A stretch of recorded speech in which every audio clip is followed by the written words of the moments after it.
Ketua,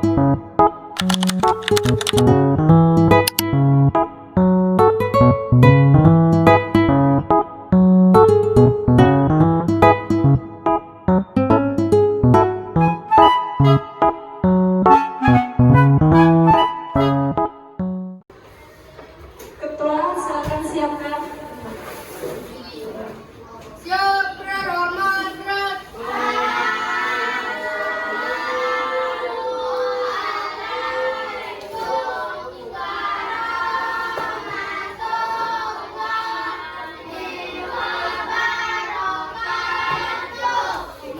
Waalaikumsalam warahmatullahi wabarakatuh. Silakan berdoa.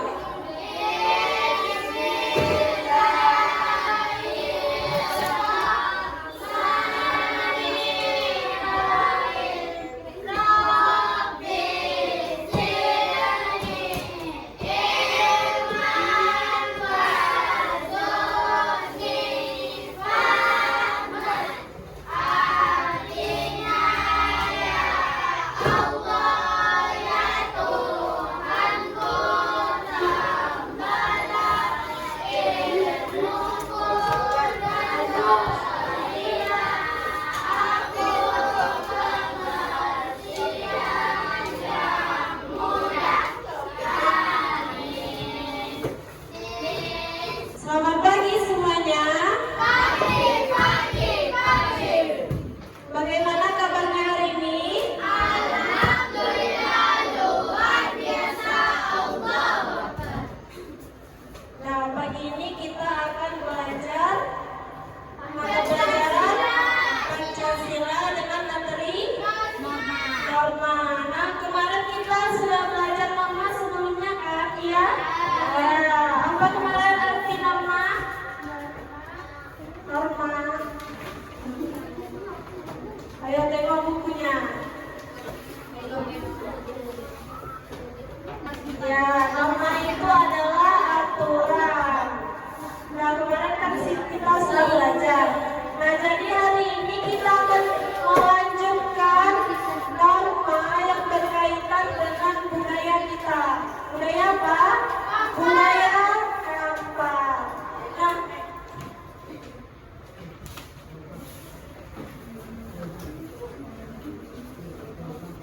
Nah, pelajaran kita hari ini ada dua.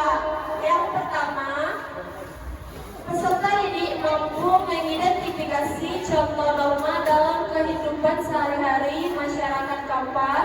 Kemudian yang kedua, peserta didik dapat menghargai dan melestarikan budaya serta norma yang berlaku di masyarakat Kampar sebagai identitas bangsa.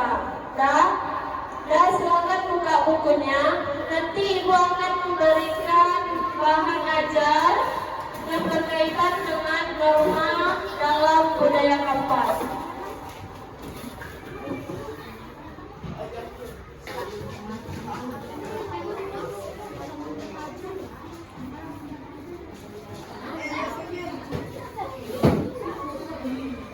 Kemarin kita sudah belajar tentang norma.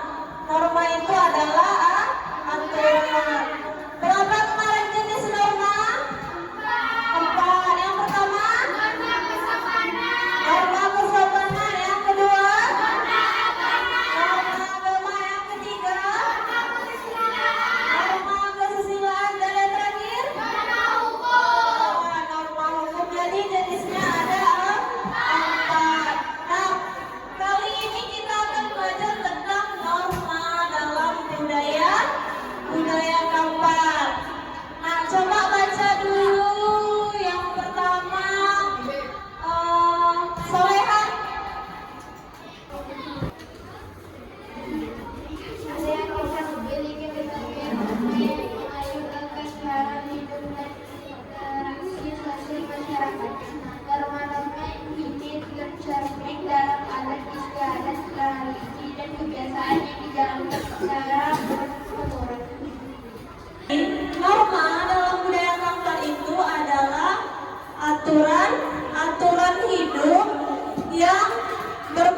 budaya kapal.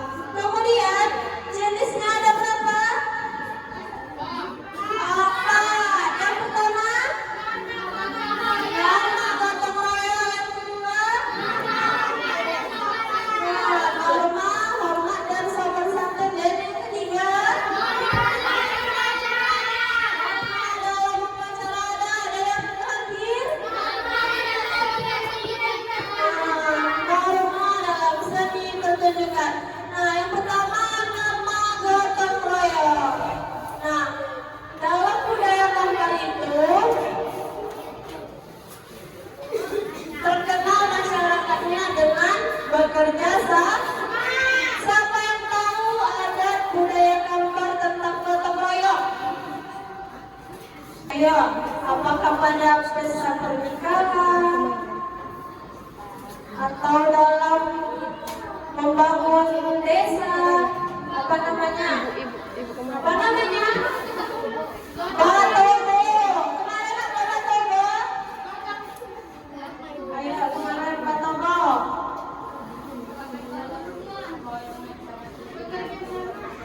Ya, bekerja sama. Apa? Batogo itu bentuk gotong royong. Nah, yang paling dekatnya contohnya apa? Masak-masak di pernikahan. Nah, sebelum hari pernikahan ada acara masak-masak ibu-ibu kan kampung. Nah, itu dari dulu sudah menjadi tradisi kita. Itu namanya aturan dalam gotong royong. Nah, apa manfaatnya itu? Yang kedua apa? Norma hormat dan sopan santun.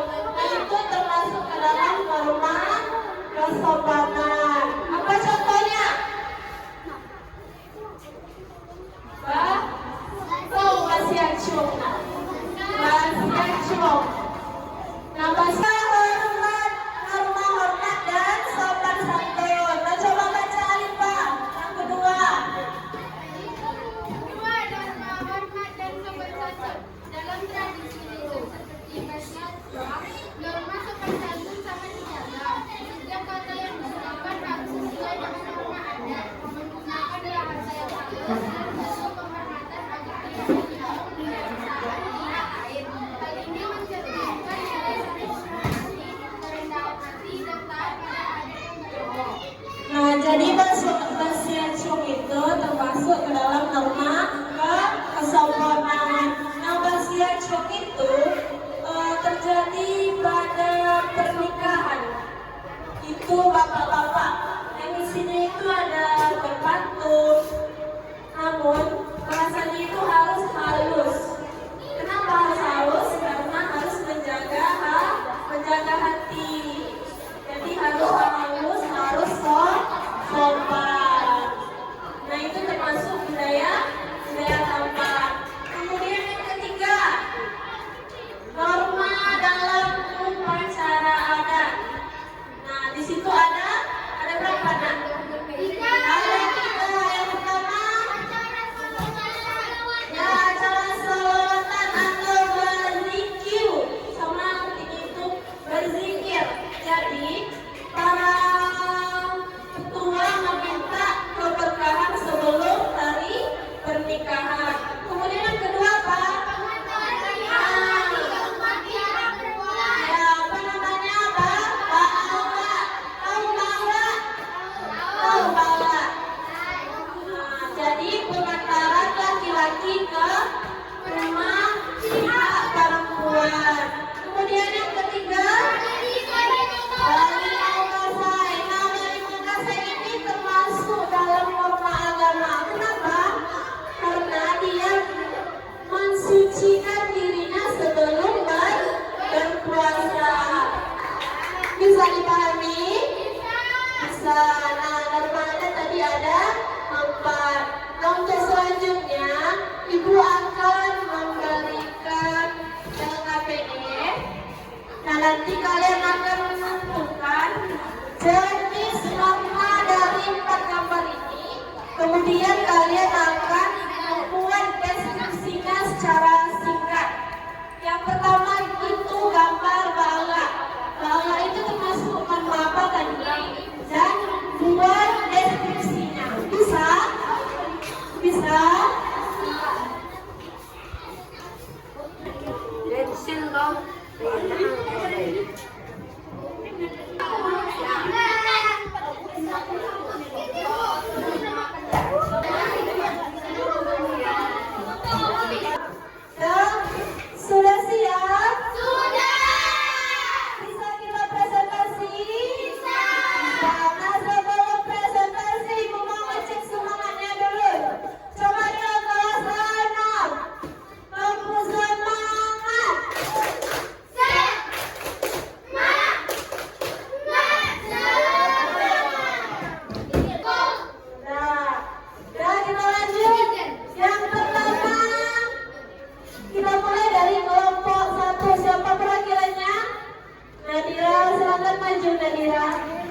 Gambar pertama adalah bahwa termasuk norma kesopanan.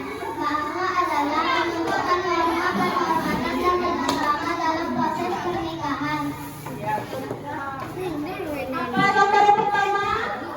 Bahwa termasuk norma kesopanan.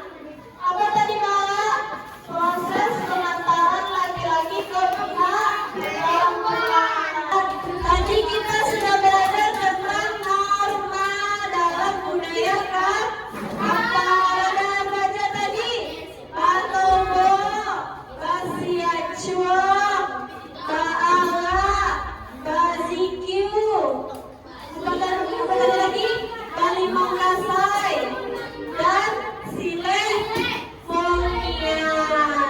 Nah, Ibu harap anak Ibu bisa mengikuti aturan di masyarakat khususnya budaya kita. Nah, untuk selanjutnya sebagai penutup pembelajaran, Ibu akan membagikan soal evaluasi agar Ibu mengetahui apakah anak Ibu sudah paham atau belum. Nah, Ibu akan membagikan. Senang, sudah siap dijawab soalnya? Apakah soalnya sulit? Tidak. Nah, Ibu membuat kesimpulan bahwa kelas 6 hari ini cukup memahami materi kita hari ini. Nah, untuk pembelajaran selanjutnya kita akan mempelajari hak dan kewajiban. Nah, mohon maaf Pak Ibu apabila ada salah kata. Kita tutup pembelajaran kita hari ini dengan membacakan hamdalah. Alhamdulillahirabbil alamin. Atas perhatiannya Ibu ucapkan terima kasih. Assalamualaikum warahmatullahi